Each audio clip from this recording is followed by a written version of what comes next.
Guys, अपनी बेटी की प्राइवेसी को लेकर विराट और अनुष्का हमेशा से बेहद प्रोटेक्टिव रहे थे और वे नहीं चाहते थे कि उनकी बेटी की तस्वीर लोगों के सामने आए। लेकिन भैया, इतने बड़े सेलिब्रिटी की बच्ची कैमरे से ज्यादा दिन कहां बचने वाली थी।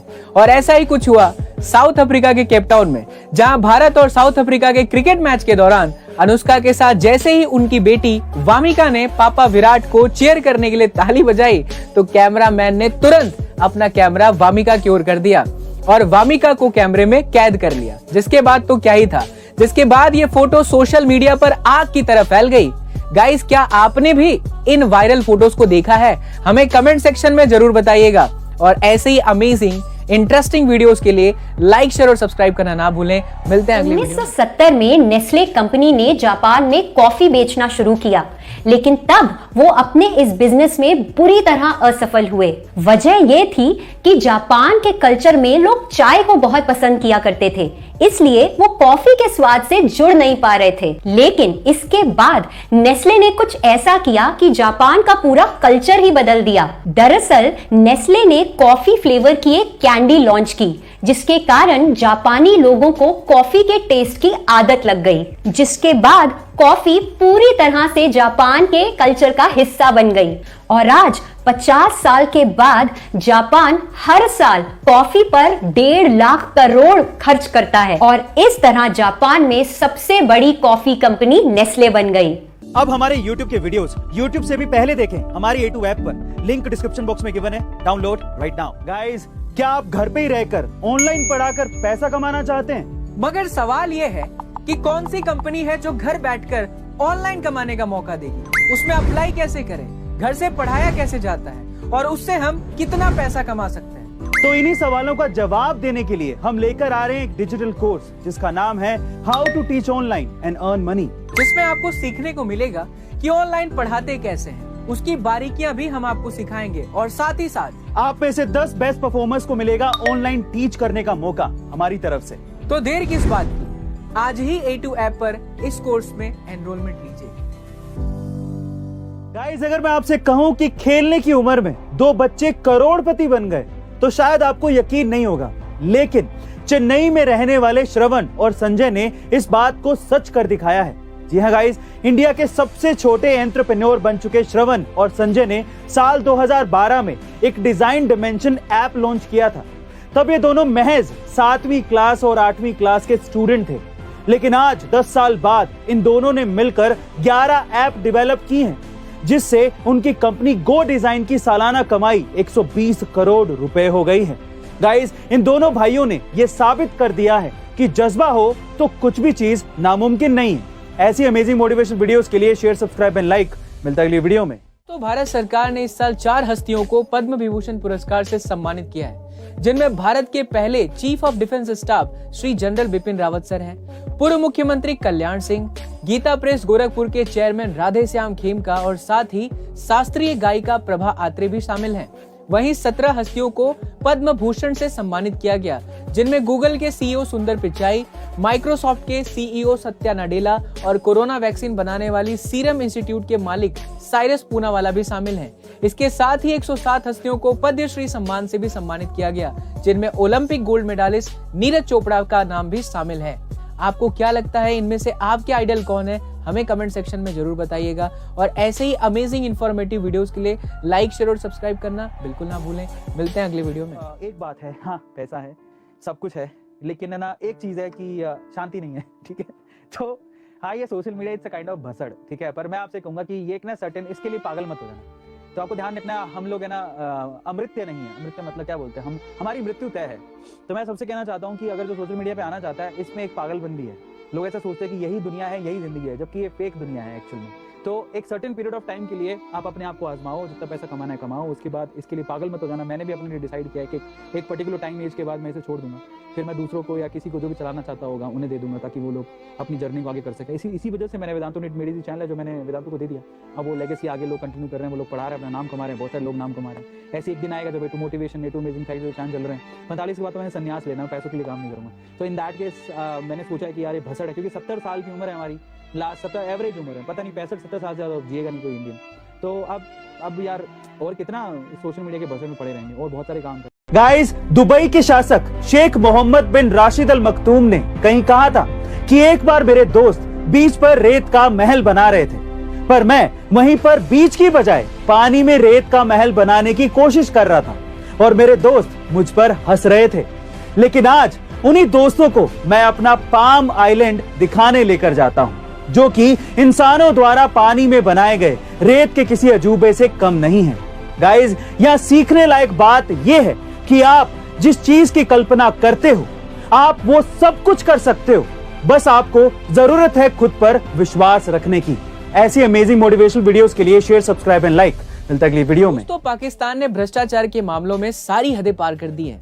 आज से कुछ साल पहले की बात करें तो इमरान खान की सरकार ने भ्रष्टाचार खत्म करने का वादा किया था, लेकिन जब करप्शन परसेप्शन इंडेक्स यानी कि सीपीआई की रिपोर्ट सामने आई तो ये सारे वादे खोखले नजर आए। दरअसल इस इंडेक्स में 180 देशों में पाकिस्तान 16 स्थान नीचे गिरकर 140वें स्थान पर आ गया है। वहीं हम हमारे देश इंडिया की बात करें, भारत की बात करें तो इंडिया 85th पोजीशन पर पहुंच गया है। यानी कि पिछले साल के मुकाबले इंडिया में भ्रष्टाचार कम हुए हैं और सबसे कम भ्रष्टाचार करने वाला देश अभी भी डेनमार्क है, जो कि नंबर 1 पोजीशन बरकरार रखे हुआ है। गाइस, आपको क्या लगता है पाकिस्तान में लगातार बढ़ रहे भ्रष्टाचार का क्या कारण हो सकता है? हमें कमेंट सेक्शन में जरूर बताइएगा और ऐसे ही अमेजिंग इंफॉर्मेटिव वीडियोस के लिए लाइक, शेयर और सब्सक्राइब करना ना भूलें। मिलते हैं अगले वीडियो। रशिया और यूक्रेन की लड़ाई ने दुनिया को तीसरे विश्व युद्ध की कगार पर ला दिया है। रूस ने तो सीमा पर करीब 1 लाख सैनिक तैनात कर दिए हैं।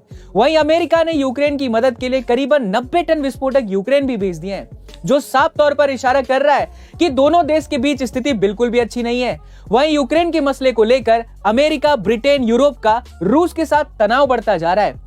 और तो और ब्रिटेन के प्रधानमंत्री बोरिस जॉनसन ने चेतावनी देते हुए कहा है कि अगर रूस यूक्रेन पर हमला करता है तो सेकेंड वर्ल्ड वॉर के बाद सबसे ज्यादा तबाही होगी और यूक्रेन में सिर्फ बंजर जमीन ही बचेगी। आपको क्या लगता है, अगर ऐसा हुआ तो हमारा देश भारत किसका साथ देगा? हमें कमेंट सेक्शन में जरूर बताइएगा और ऐसे ही अमेजिंग इंफॉर्मेटिव वीडियोस के लिए लाइक, शेयर और सब्सक्राइब करना ना भूलें। मिलते हैं अगले वीडियो में। अब हमारे YouTube के वीडियोस YouTube से भी पहले देखें हमारी A2 ऐप पर, लिंक डिस्क्रिप्शन बॉक्स में गिवन है, download right now. Guys, India के लोग जुगाड़ करने में बहुत माहिर होते हैं और एक ऐसे ही जुगाड़ू कमलेश ने बिना किसी पढ़ाई और डिग्री के एक ऐसी साइकिल बना दी है जिससे किसानों की सदियों पुरानी समस्या का समाधान निकल गया है। दरअसल इस साइकिल के जरिए अब किसान खेत में कीटनाशक का छिड़काव कम टाइम में कर पाएंगे और यही नहीं, इस साइकिल से बीज बोने के साथ साथ माल को भी ढोया जा सकेगा। यानी कि ये साइकिल 3 in 1 काम करती है। कमलेश के इस आइडिया से प्रभावित होकर लेंसकार्ट के फाउंडर पीयूष बंसल ने उन्हें 30 लाख रुपए की फंडिंग दी है। 10 लाख रुपए मैं आपको दूंगा और 20 लाख रुपए मैं आपको दूंगा लोन, कोई इंटरेस्ट नहीं लूंगा आपसे। और उनकी हर मदद करने को तैयार हो गए हैं। गाइस, इससे ये तो पता चली गया होगा कि कोई भी काम को करने के लिए किसी डिग्री की जरूरत नहीं है, बल्कि दिमाग और टैलेंट बहुत होता है। गाइस, ऐसी अमेजिंग वीडियोस के लिए शेयर, सब्सक्राइब एंड लाइक। मिलता है अगली वीडियो में। दोस्तों, अक्सर एलन मस्क अपनी टेस्ला कार की सिक्योरिटी को लेकर बड़े बड़े दावे करते हैं, लेकिन 19 साल के cyber security researcher David Colombo ने टेस्ला की कार को हैक करके सारे दावे खोखले कर दिए हैं। दरअसल डेविड ने टेस्ला कार के दरवाजे खोलने और बंद करने से लेकर म्यूजिक और कार का सेंसिटिव डेटा तक हासिल कर लिया। हालांकि उन्हें कार की स्टीयरिंग और ब्रेक का कंट्रोल नहीं मिल पाया, लेकिन ब्रेक फेल करने समेत बाकी सारे फीचर्स को हैक कर लिया है। जिस कंपनी में डेविड काम करते हैं उसी कंपनी के सीटीओ के पास टेस्ला कार है जिस पर यह हैकिंग की गई। अब टेस्ला ने उन्हें बग निकालने के लिए कुछ पैसे देने की डील तो कर ली है, लेकिन ये एलन मस्क के लिए बहुत बड़ी चुनौती बन गई है।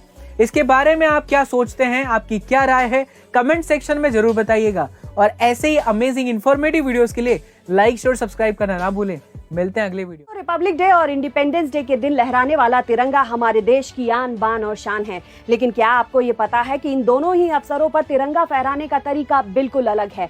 26 जनवरी यानी गणतंत्र दिवस के दिन पोल के ऊपर तिरंगे को बांधा जाता है, जिसे डोर की मदद से खींचा जाता है और तब उसे फहराते हैं। इसका तर्क ये है कि देश आजाद हो चुका है और प्रगति की राह पर है, जबकि 15 अगस्त इंडिपेंडेंस डे के दिन पोल के नीचे तिरंगे को बांधा जाता है, जिसे डोर की मदद से ऊपर ले जाते हैं और तब फहराते हैं। इसका मतलब ये है कि बड़ी मुश्किलों से हमने आजादी पाई है और इसे संभाल कर रखना हमारी जिम्मेदारी है। अंत में ये 2 पंक्तियां याद आती हैं, भरा नहीं जो भाव से, बहती जिसमें रसधार नहीं, हृदय नहीं वो पत्थर है जिसमें स्वदेश का प्यार नहीं।